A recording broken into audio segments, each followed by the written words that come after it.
At ito nga mga karepa, nag-booking kami Las Piñas to Antipolo. Nag-booking po kami ng double booking, papunta kami ng Antipolo. Yan po mga karepa, ang aming booking po ay Antipolo. Kinuha po namin ang aming i-deliver Las Piñas, tas dadalhin po sa Antipolo. Ayan po mga karepa. Nadaanan po namin yan. Papunta kami ng Antipolo. Malaking statwa si Karepa. Ayan po. So habang papunta po kami, nagbibidyo po ako para meron akong ma-vlog mga karepa. Ayan po. Tapos pagdating naman po sa Antipolo, so na-deliver na po namin yung aming i-deliver. Nag-booking pa uli po kami. Booking po kami Antipolo po. Nagpaikot-ikot po kami doon. So nakakuha pa rin po kami ng double booking pa po uli.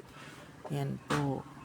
Bali nakaapat po kami. Pagkatapos po nung na-deliver na po namin din doon banda sa mga Antipolo, nag-pick up naman po kami ng dadalhin namin Antipolo to Las Piñas. So ayan na po, yung pauwi na po kami ng Las Piñas uli para i-deliver naman po yung aming na book po.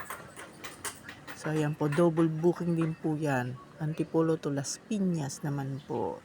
So ayan na po, pabalik naman na po kami ng Manila mga karepa. Malayo po siya, pero ang ganda po sa Antipolo, marami po siyang magandang mga tanawin. Kaya nga lang po hindi ko po nga nakunan dahil nga po umaandar kami, wala ang panahon dahil sa layo po ng Antipolo, need po ng dire-diretsong takbo. Pahinga lang po namin kapag yung pipick up po kami. Gaya po yung dire-diretso na po ang takbo namin. Pauwi pa Manila, pa Las Piñas po. Yan po. So, nagbibidyo-video na lang po ako pa uwi. Yan po mga karepa. Malayo po malayo nga lang po ang Antipolo. So, nakakapagod. Thank you for watching mga karepa.